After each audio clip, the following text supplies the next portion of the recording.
What's up, everybody? It's Kami Samuels here at Guardian Christian Academy, where we partner with parents to provide our children with a distinctly biblical and academically excellent education that develops the body, mind, and soul. Today, I have a special guest here with me today. It is Miss Chiquita Banana.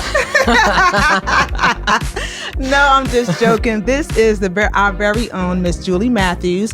She is our director of preschool, so she will be joining me today. Some events that's going on in November. Get your calendars out. November 8th through 9th is the high school lock-in for 9th through 12th grade. That's going to be at the Hope Lodge, and the admission is $10.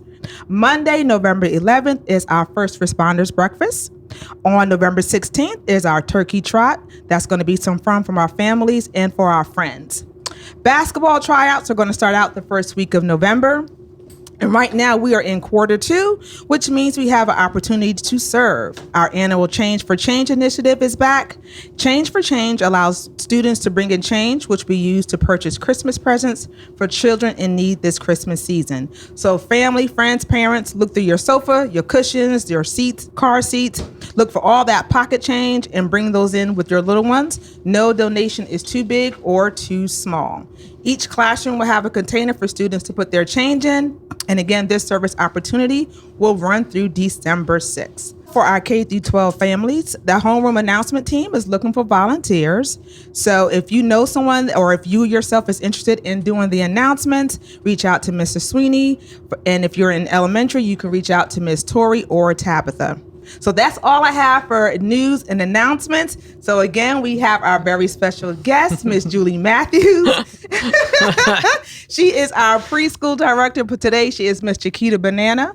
So as you can guess, while we're recording this, today is our fall festival. So she is fully decked out today. Welcome, Miss Chiquita. How are you? Thank you. Are you wondering where I got my banana costume? Yes. Where did you get your banana costume from? Banana Republic. Waka waka. That was good. That was good. So what's going on, Miss Matthews? How have you been? I've been great. I'm actually back from I had back surgery and I was out for about 3 weeks. So I'm on the mend. Yes. I'm ready to get back on back in the groove of things. Yes. and keep things rolling. And I'm excited. I'm excited to be back. Yes, we are excited to have you back. So tell me what's going on in preschool this year. What are some things you are most excited about? I think for preschool this year, we really wanted to focus on moving away from just being childcare and focusing on the educational aspect of preschool and how important preschool is we're the foundation of this school. We're so we have the privilege to be able to come in every day and build these children up, not just spiritually, but academically, and get them prepared for kindergarten. So awesome. And we are one of the only schools in the area that you can start here and end here. Yes. It's amazing. That is amazing. Yeah. Awesome. Anything else going on in the classroom? What are some classroom highlights? So today we have our costume parties, our fall parties going on. And so Miss Julie had to participate. So that's exciting. Last week we had, last week we actually had the fire truck come in and visit our school department. Yes. And so that was exciting. We had our pumpkin patch field trips. Aww. That was super exciting. We had a busy week. Grandparents' Day was last week also. That was great. That was phenomenal. Everybody had a great time. So a lot going on this fall. Yes. Awesome. So now you mentioned in the beginning that you are recovering from back surgery. Yes. And from what I understand, there's an awesome testimony behind that. Would you mind sharing? Yeah, absolutely. All right. So my back surgery that I just recently had is a little bit different from what my back is just all kinds of crazy. But so I'm just going to share a little bit about my background. And I grew up here in Richmond. My parents have been married over 50 years. Wow. They got married. Thank you. And they got married, moved into a house. They actually still live in the same house Really? when they got married. Yes. And so right there near Meadowbrook. And actually where the original Southside Church was. Oh, wow. So we used that. Yeah.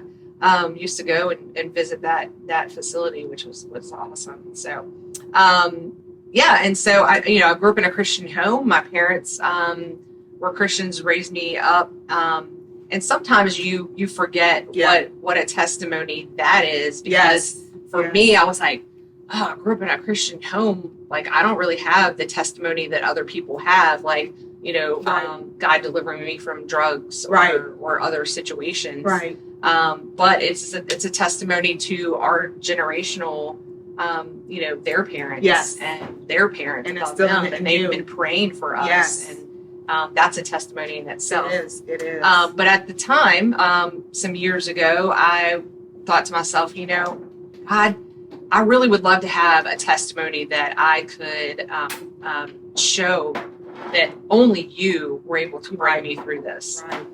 And be careful what you pray for, because God will be like, okay, I got you. Here you go. So right around February 2017, I started having back pain, rib pain, and sought treatment. Didn't get any results, did physical therapy, hospital medication. Okay. Nothing really improved. And then by early June 2017, woke up, had weakness in my legs. Oh, goodness. Had some other issues and went to the ER. Right away, they sent me in for an MRI. I had actually been sleeping in a recliner because it hurt so bad to lay back on my back. So sleeping in a reclined position. So I laid flat on this board for 45 minutes, and they're like, okay, if you can hop up off the board, let's get you back into your room. And I went to move my legs, and they were paralyzed. Oh, goodness. I couldn't move them. Oh, wow. And so right away they were able to tell me, Mrs. Matthews, you have a tumor on your spinal cord. Wow. And that's the reason why you're not able to move your legs right now. Oh, goodness. So we need to get you to VCU. Let's do emergency surgery, see if we can get this tumor removed so that you can actually, we want you to be able to move your legs. Right. That's our hope. To be able to walk. Yeah. Yeah. So, had surgery. It was about 2.5 hours. And they were able to remove most of the tumor that was compressing my spinal cord, but it also had grown out into my thoracic chest cavity. Oh, goodness. And so because it was too close to vital organs, they had to leave a lot of that tumor there. So after surgery, I was in ICU for a week, and then they actually put me in inpatient rehab for 2 weeks so that I could learn how to walk again. Wow. So I was able to move my legs after the surgery, but it messed with my proprioception. I don't know if you know with your proprioception, it's knowing where your limbs are in space. So if I put my hand up and then I put my other hand up, I know that they're even without looking. Okay. And so what would happen is if I would stand up and close my eyes, I'd fall right over because I didn't know where my legs were. Right. So it was a journey. And during this 2 weeks of being in rehab, I met a lot of people with spinal cord injuries that, were paraplegics, quadriplegics, and just kind of wondered what was the next step? What was going to happen with me? Am I going to be able to walk again? Right. What is this tumor? Right. Is it cancer? Right. And so I didn't find out until the end of my inpatient rehab that I did actually, the tumor was Ewing sarcoma, which is like a rare bone cancer, soft tissue cancer. Wow. And it's normally found in adolescents and normally found in males and normally found in your extremities. So it was rare.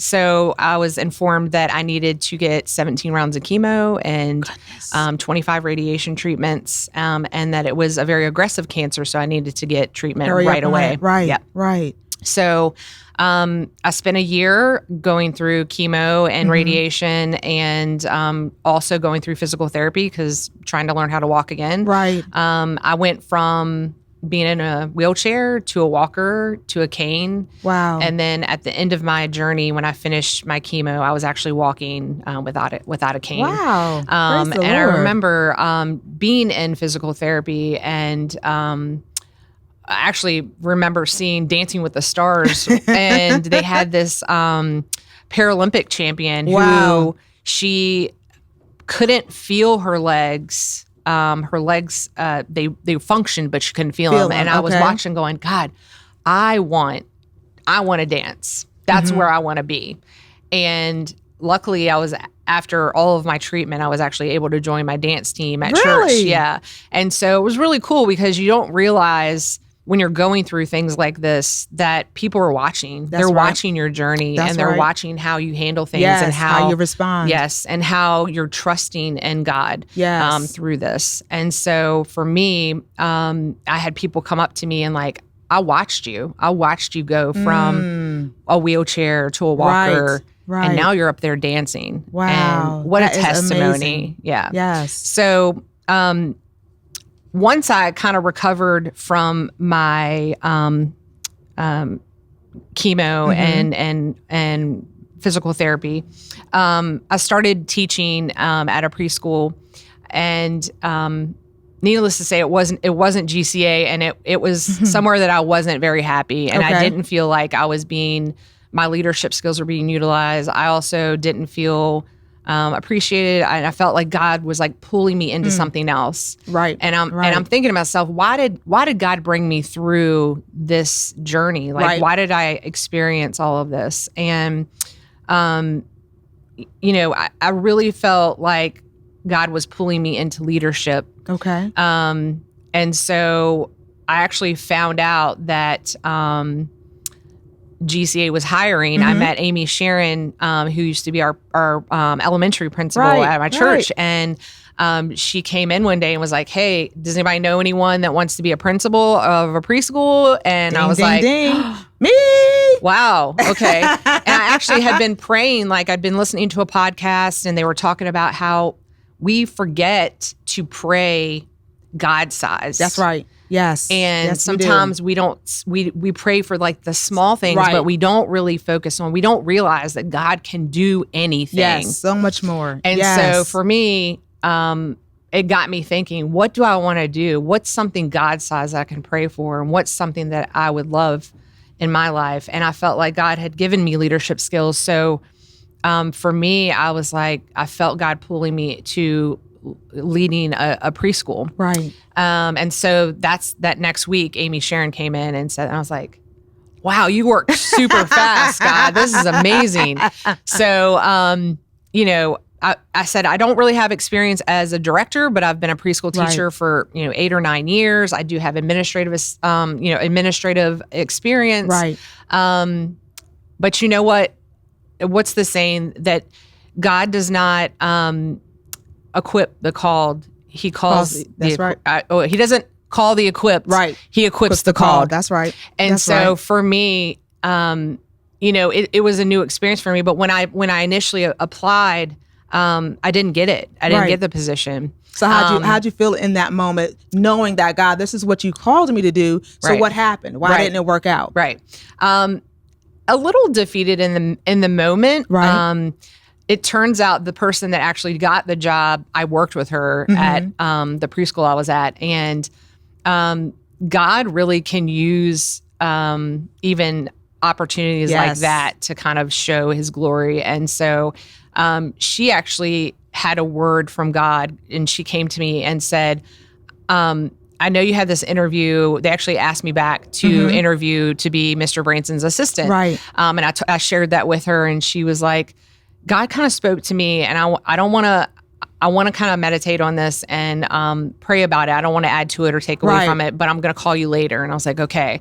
And that year we had actually been tasked with coming up with one word, like praying about a word that God would place on your heart, and you would focus on that word for the entire year. Okay. And I was praying about it, and I really felt like between my prayers and seeing like a sign or a Facebook post or something that my friend would share. Yes. It would, so the word for me was trust. That's good. And so as the day went on and she called me later, she goes, Julie, I really feel like God is saying that you need to go to this interview, and you need to, this is where you need to be.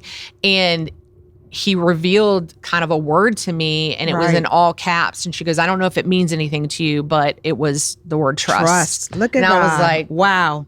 Yes, it does. Yes, it does. It means a lot. So, wow. So that was confirmation for me. And so even though I didn't get the principal position initially, having that year to work with Mr. Branson and to work under his and glean from his leadership skills and to be able to form relationships with people here.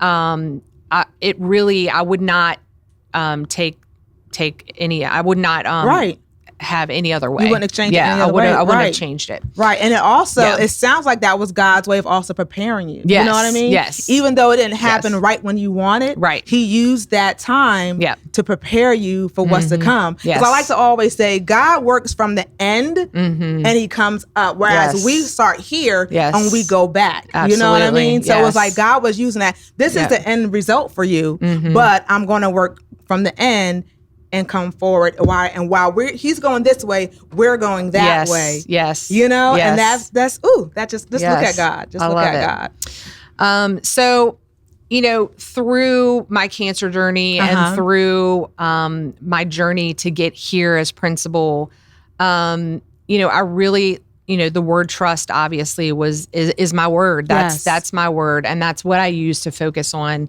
when I'm going through hard times and just knowing that God, look back on things that God has done for you and how he's brought you through, and trust and know. One of the verses that kept popping up during my journey was, be still and know that I'm God, know that I'm God. Yes. And, that means being stilling your body and your mind and quieting yourself to hear God and trust that he is in control of your journey. That is awesome. And so, you know, I just, you know, how many times do we try to take on control ourselves? Yes. And so, you know, we just have to be quiet and listen to his small voice and trust his plan. Absolutely. And let go, you know, and fully trust his plan. Yeah. So, you know, more than anything, he's really built those trust muscles in me. And so I'm just grateful and thankful to have gone through that and also learn, you know, he talks about how we go through things and trials so that we can then help people that are going through the same thing. So I've had an opportunity at my church to start a cancer survivorship program called Renewed Hope. Yeah. And so, it's amazing. And it's even though we all have different cancers, we've all experienced, you know, what it feels like to go through this journey and to also just remind them, like, trust and believe and have faith that God's going to bring you through this. So that is awesome. Yeah. Wow. So thank you for sharing and coming alongside and just sharing your testimony. That is amazing. Yeah, amazing. You know, like I said, he is so faithful. He is so faithful to his word. He is so faithful to his promises. And it's so easy to get discouraged, you know, like when things don't happen the way we think they should. You know, I always say that, you know, our God answers don't always look like what we prayed for. Yeah. You know what I mean? Absolutely. But God is still in control. He's always right on time. Yes. So I hope you all just heard her testimony and just took whatever was for you and just hold on to that and just know that through it all, God has a plan, and that word trust, that is for somebody. Remember, in all things, trust in God. Yes. So Julie, thank you so much for being my guest today. If you don't mind closing us out in prayer. Absolutely. All right. Dear Lord, thank you so much for bringing us here today. And thank you so much for the families that are here at GCA. Yes. We just ask that you just let the word trust kind of resonate to them and each family. And no matter what they're going through in their personal lives, at work, just help them to know that you are in control and know what's best for them and to just trust in you, Lord. We just thank you so much for Cammie and the leadership of Mr. Branson. And we just ask that you put a hedge of protection around all of our staff workers. You know, help guide us, protect us, and just let us have a great school year. And we just ask all these things in your name. Amen. Amen. All right. That's it. I'm about to peel out. Yes, ma'am. About to peel out.